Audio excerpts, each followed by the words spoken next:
Hello, everyone. I'm Jason. I'm the co-founder and CEO of Daylight, where we're building a new type of electric utility. And it's my pleasure. Greg invited me here today to say a few words just about energy, and I like to communicate through data, so I have some really cool slides to present about where we are in energy, how we got here, and where we need to go.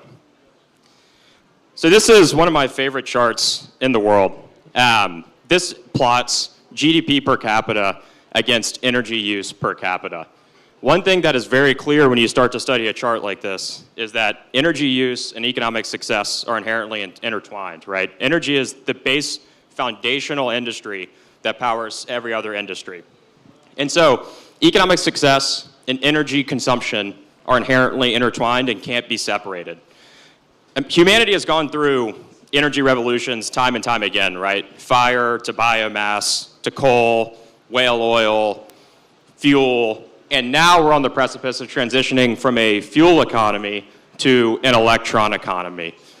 This poses a lot of opportunities, but also a lot of challenges that we have to face. And so with the growth of course, AI and compute, we're here at a Akash conference, of course, but also things that people maybe don't appreciate. For instance, the robo-taxi launch this weekend in Austin.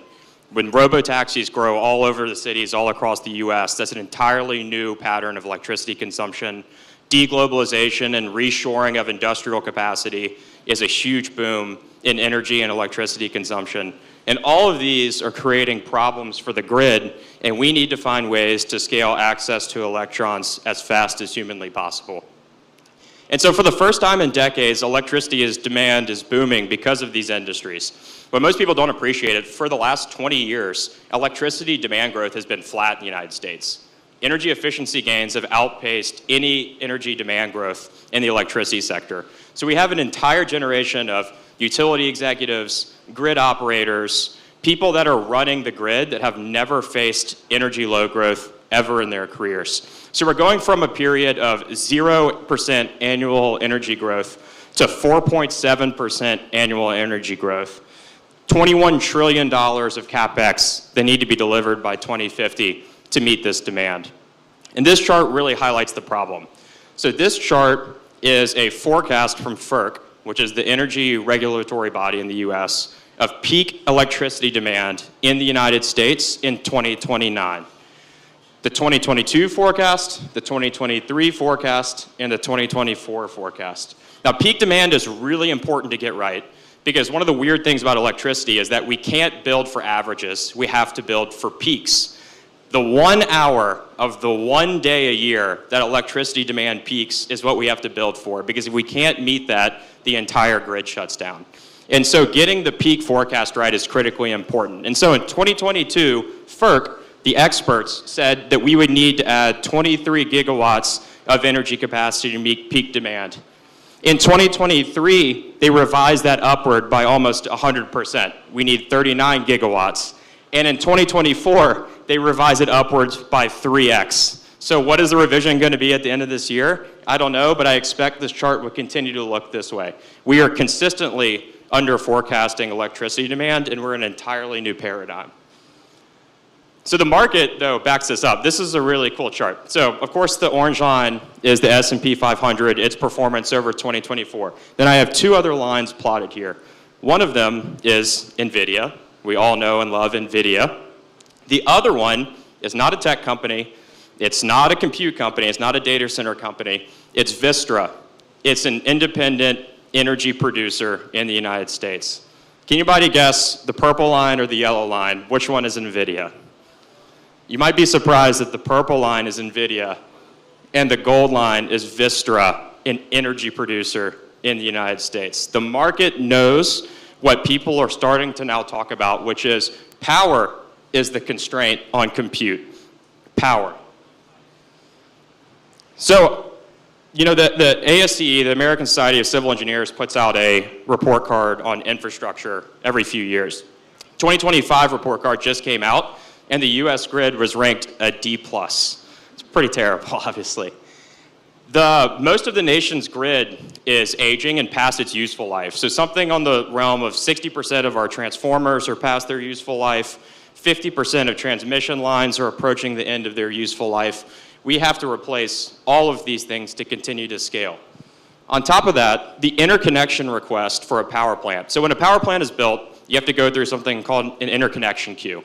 This is a lengthy review process where the developers file with the utilities and the grid operators to connect new electricity generation on the grid. And there's this big review process to make sure that that interconnection doesn't mess anything up on the grid. What are the substation and transformer requirements to interconnect that? In 2008, the interconnection process took less than 2 years. In 2015, it took 3 years. Today, it takes at least 5 years. On top of that, once you get the interconnection approval, then you can start building the power plant. And when you start building the power plant, you start realizing that things you need that are pretty critical to connect a power plant, like transformers, now have lead times of 2 years, up from less than a year. And in some cases, it's 3 years. And so when you start to put this puzzle together, that we need to build tons of electricity, but our grid is cracking already, we can't effectively build new power plants and connect them in any timely fashion. We can't buy the equipment in any timely fashion. And on top of that, in order to take the new electricity from these power plants that we hope to build and transmit it to where we need it, we need lots of transmission and distribution infrastructure, meaning the wires. Here, I have a chart highlighting how many miles of transmission we're building a year. We're currently building less than 1,000 miles a year, about 500 a year.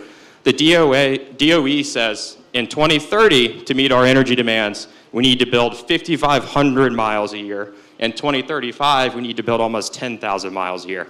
So all this paints a pretty dire picture that we are nowhere close to ensuring that we stay at the top right of the chart of GDP in energy consumption. We are incredibly, incredibly hamstrung. And so decentralization, as often it is a buzzword in the crypto industry, is actually critically important for this next generation of energy. Distributed energy, number one, deploys faster. There is no 5-year interconnection review process. I can put solar and storage on your house tomorrow, and we can have it up, running, and supporting the grid in 4 weeks or less. It increases reliability of the grid. We'll talk a little bit about how it can be an actual active participant in the energy industry, but distributed energy increases reliability above and beyond what traditional power plants do.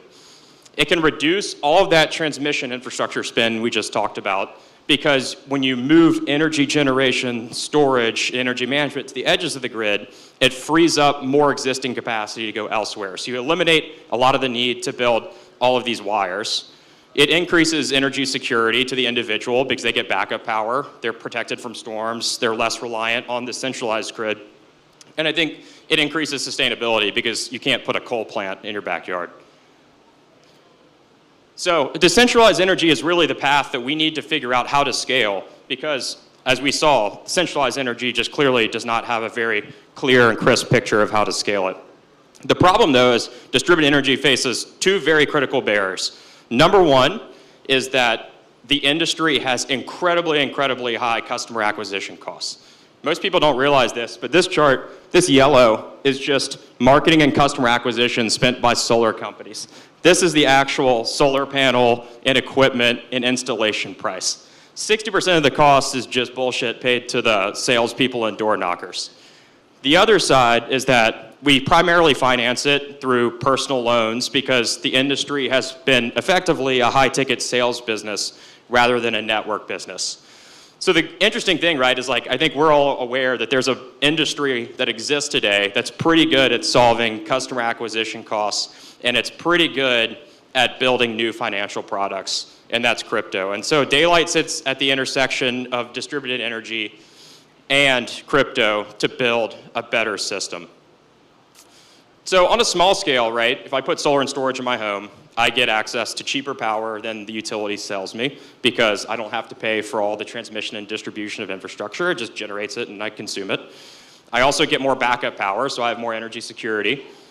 But what's interesting is that there's a lot of benefit to the grid as a whole that don't exist whenever it's just sold traditionally. Meaning, if we actually take distributed energy and we network it together and we put all these batteries onto one platform where they can be pooled, they can be aggregated, and they can be dispatched together as an orchestra of small power devices coordinated through software. We can actually bid that power directly into power markets, and we can participate just like one of those power plants that takes 7 or 8 years to build, but in a matter of weeks.